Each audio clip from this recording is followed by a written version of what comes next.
दोपहर जब होता है बेहद का और तीव्र गति से संसार में वो ज्ञान फैलने लगता है, उस समय उनकी बुद्धि में बैठेगा। अभी इतनी बड़ी पब्लिक में कोई सरदार बैठा हुआ है? नहीं। ऐसे नहीं कि पंजाब से आत्माएं निकल नहीं रही हैं, पंजाबी खून की आत्माएं निकल रही हैं, लेकिन हिंदू धर्म वाले निकल रहे हैं, सिख धर्म अपनाने वाले बहुत कम हैं। ऐसे कहें जो 1-2 जन्म से कन्वर्ट हुए हैं वो ही सरदार निकल रहे हैं, नहीं तो नहीं। तो मातृदेश है या पितृदेश है?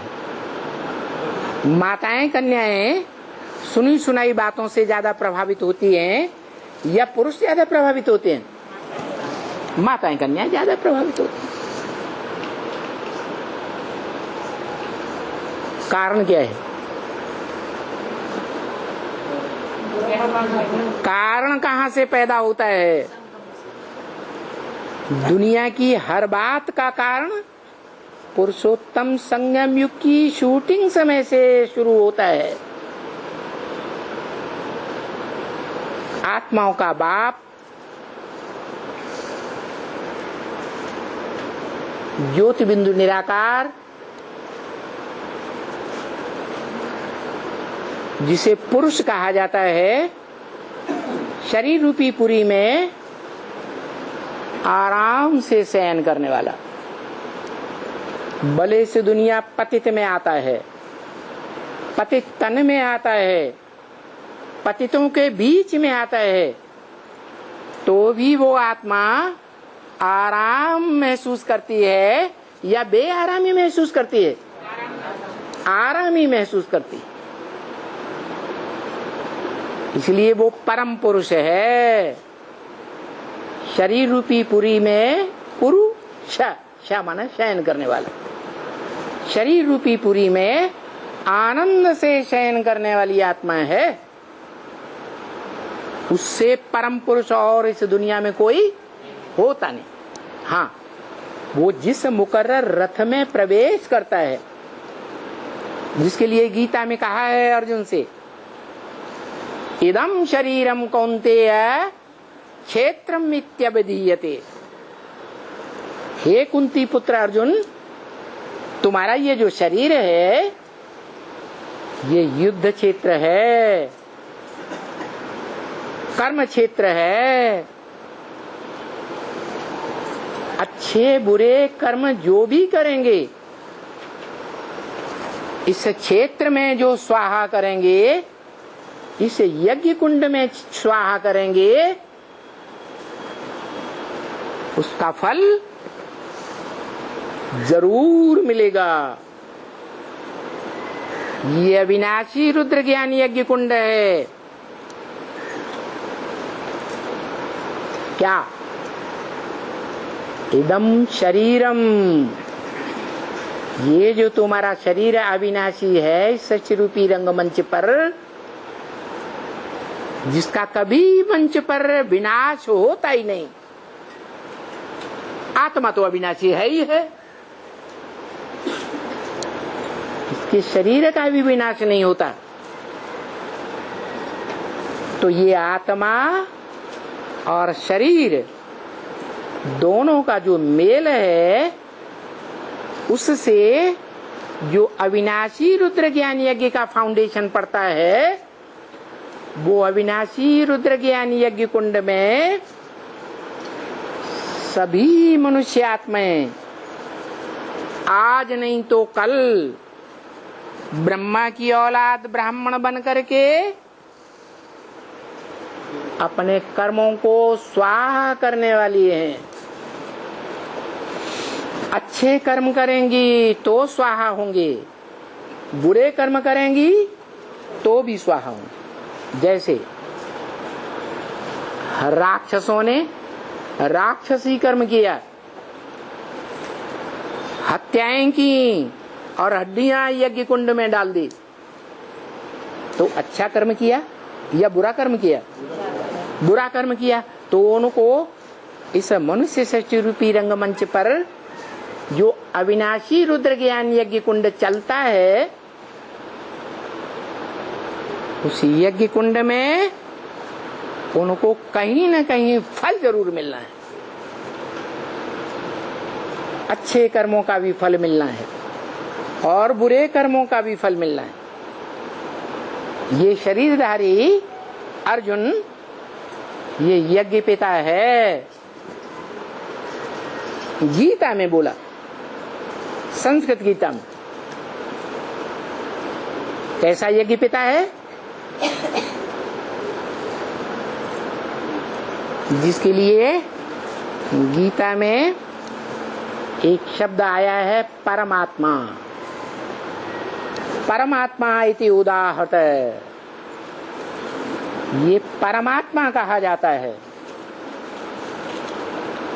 जन्म मरण के चक्र में आने वाली आत्माओं के बीच में ये परमात्मा है, परम पार्टधारी है, परे ते परे पार्ट बजाने वाला। इस हीरो पार्टधारी के पार्ट को कोई क्रॉस करके नहीं रह सकता।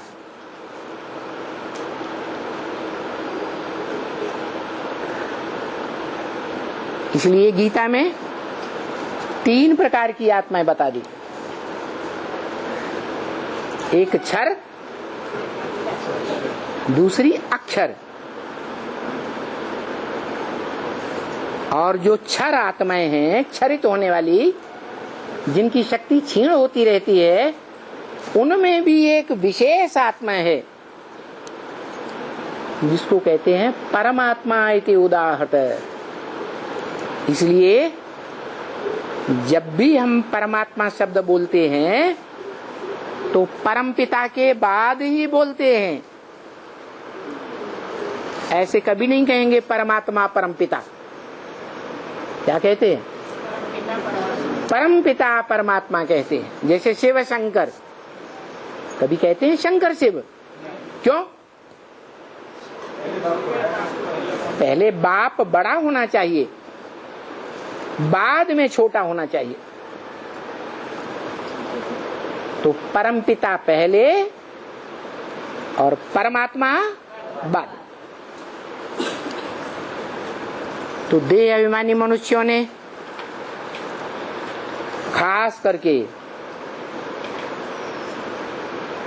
सन्यासियों के धर्मपिता शंकराचार्य ने देह अभिमान में आकर के ये परंपरा चला दी, आत्मा सो परमात्मा। और जो आत्मा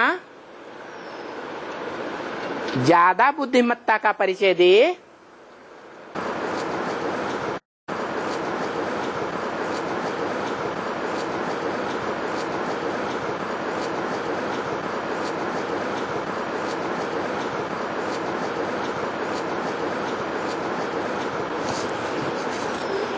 वो तो पक्का परमात्मा हो गई।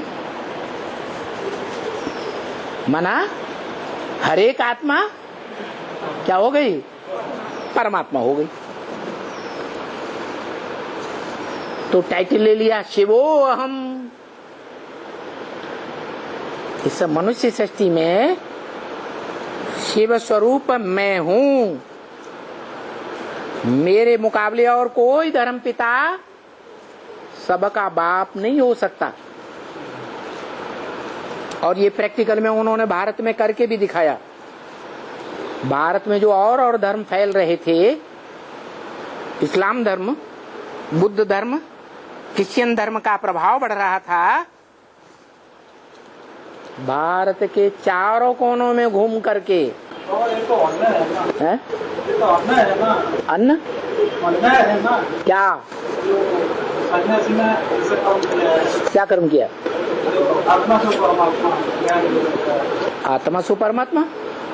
तो क्या सारे भारत में उन्होंने सब धर्म पिताओं के सामने, सर्व धर्म पिताओं के फॉलोअर्स के सामने ज्ञान का डंका नहीं बजा दिया? उनका मुकाबला किसी ने किया?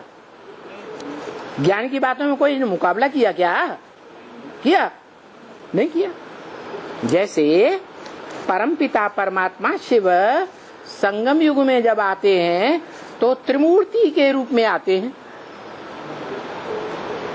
ब्रह्मा की मूर्ति के रूप के सामने दुनिया का कोई भी धर्म का धर्म पिता हो, धर्मात्मा हो, बड़ा विद्वान पंडित आचार्य हो, कोई ने भी उनका सामने आके मुकाबला किया?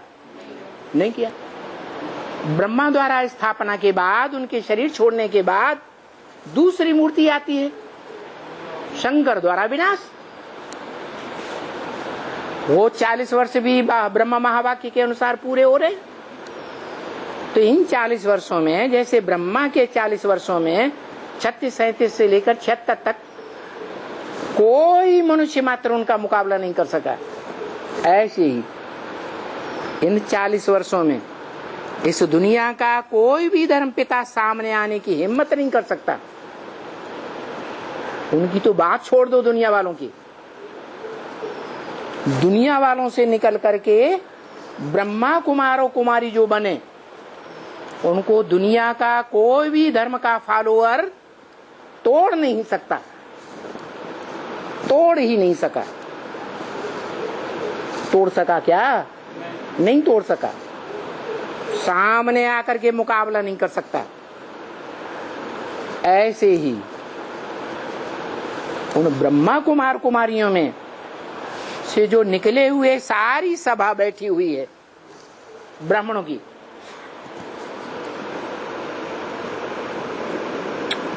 उनको तोड़ करके कोई ब्रह्मा कुमार कुमारी बना सकता है? जीवन भर के लिए बनाया है? नहीं बना सकता, क्योंकि ये शास्त्रों में विख्यात है। और बाबा ने भी बोला है, ब्रह्मा देव, विष्णु देव और फिर देवदेव महादेव।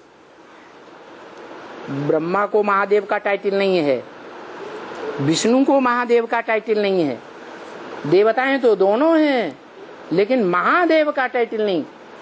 तो जो महादेव है वो ही एक शख्सियत है इस मनुष्य सृष्टि में, जिसका माता पिता नहीं गाया हुआ है, जिसको जन्म देने वाला कोई हुआ ही नहीं साकार में। उसका किसी ने जन्म नहीं देखा, उसकी किसी ने मृत्यु नहीं देखी। इसलिए शास्त्रों में भी लिखा हुआ है, तुम आदिदेव है, पुरुष है, पुराण है, तुमस्य विश्वस्य परम निधानम। तो इससे साबित हुआ कि इस मनुष्य सृष्टि का जो पिता है, प्रजापिता, वो इस मनुष्य सृष्टि में जो दुनिया में बड़े बड़े ज्योतिषी माने गए हैं, उनकी वाणी के अनुसार भी कहीं गुप्त रूप में पार्ट बजाय रहा है। और वो भारत में ही प्रत्यक्ष हो सकता है, दुनिया का और कोई देश नहीं है। लेकिन भारत देश मात्र देश क्यों है? जिन माताओं की आज दुनिया में दुर्गति हो रही है। आज की दुनिया पुरुष प्रधान है या मातृ प्रधान है? किसकी ज्यादा चल रही है? कोई भी धर्म में जाओ, कोई भी देश में जाओ, ज्यादा सत्ता पुरुषों के हाथ में है कि ज्यादा सत्ता कन्याओं माताओं के हाथ में है? पुरुषों के हाथ। और भारत को मातृ देश कहा गया। इसलिए वो भारत की माताएं द्वैतवादी द्वापर युग आते आते दूसरे दूसरे धर्म पिताओं की सृष्टि में आते आते, इब्राहिम, बुद्ध, क्राइस्ट, गुरु नानक के आते आते वो माताएं उनके धर्मों में, उन धर्मों में कन्वर्ट हो गई। भारत माता है जो कही गई। हम सबने माता के रूप में जन्म लिया है। तो मातृ प्रधान देश क्यों कहा गया? इसका फाउंडेशन कहां से पड़ा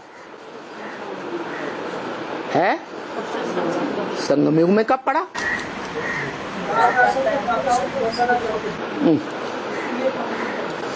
बाप आते हैं, माताओं की वंदना करते हैं, तो कौन सी माता की वंदना करते हैं? है? अरे उनमें भी नंबर वार हैं कि सब 100 नंबर है।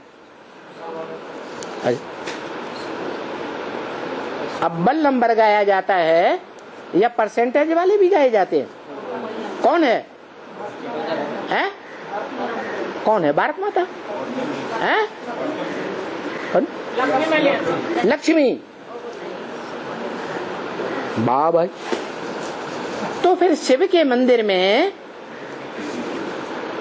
जो पूजा होती है उसमें शिवलिंग को त्वमेव माता च पिता क्यों कहते हैं? फिर तो लक्ष्मी का चित्र वहां रख दो, शिवलिंग उखाड़ के फेंक दो। है? जिसमें प्रवेश करता है वही पहले माता। हाँ जी, जिस मुकर्रर रथ में आता है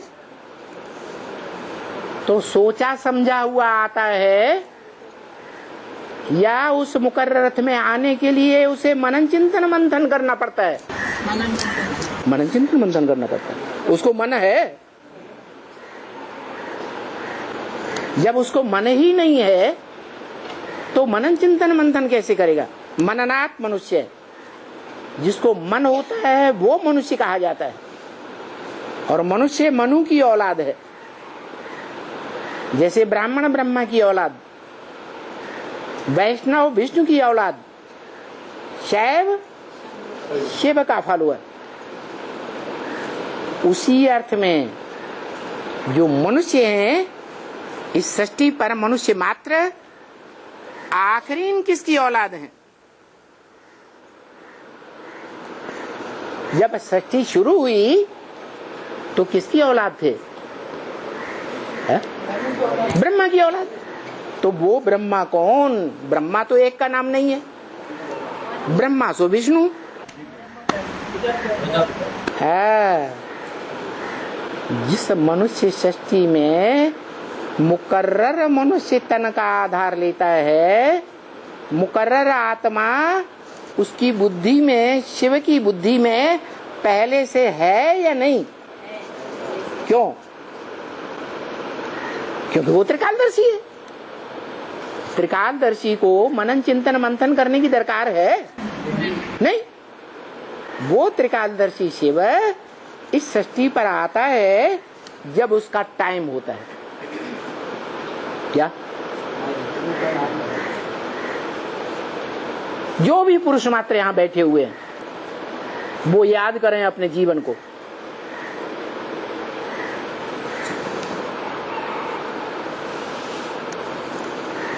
अगर कुमार हैं तो कौन सी पहली रचना रची? परिवार बनाने के लिए माता की रचना रची। ये परंपरा भी कहां से पड़ी? शिव बाप इस सृष्टि पर आते हैं तो ये परंपरा डालते हैं। इसलिए गीता में लिखा हुआ मम वर्तमान वर्तन्ते मनुष्य पार्थ सर्वस्य। इस दुनिया में जो भी मनुष्य मात्र हैं वो मेरे रास्ते का ही अनुगमन करते हैं।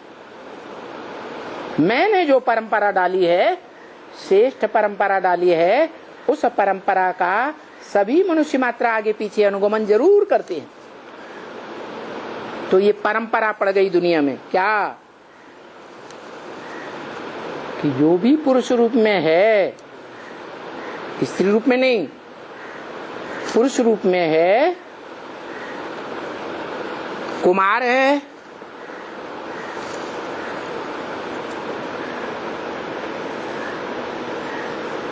कुमार नौजवान बनता है, तो उसमें कौन सी इच्छा जागृत हो जाती है?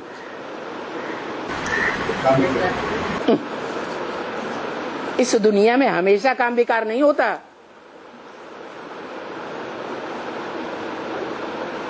होता है?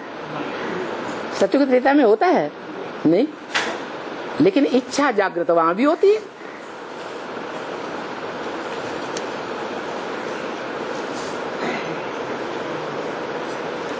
जब नौजवान होता है तो इच्छा जागृत होती है। नौजवान होने पर क्या चीज उस पुरुष के अंदर नई तैयार हो जाती है जो उसे उसके अंदर इच्छा जागृत कर देती है? अरे हाँ, नहीं बताएंगे? अरे बता दो। कुमार तो सभी बने हैं, अदर कुमार तो बने ही हैं। कुमार जो कुमार हैं वो भी जानते हैं, है? अरे वो इच्छा जागृत करने का कारण क्या हुआ? शरीर के अंदर कोई कारण है कि नहीं? जो कारण शैशव अवस्था में नहीं था, किशोर अवस्था में नहीं था, नौजवान होना शुरू हुआ तो वो टाइम आ गया। क्या है? ऊर्जा। माने बच्चों में ऊर्जा नहीं होती है। जो शैशवावस्था में होते हैं और जो बच्चे छोटे कुमार होते हैं जिन्हें किशोर कहा जाता है, उनमें ऊर्जा नहीं होती है। तो बताओ क्या चीज है? अरे नहीं बताएंगे। बहुत प्यारी चीज होती है, उसे छुपा के रखा जाता है। बता दो, नहीं माताओं से पूछेंगे। हैं? हाँ, शादी करने की इच्छा वो क्यों पैदा हो गई किशोर में, और शैशवावस्था में वो इच्छा क्यों नहीं होती? है? है? है? हाँ, जो असली सत्व है, जब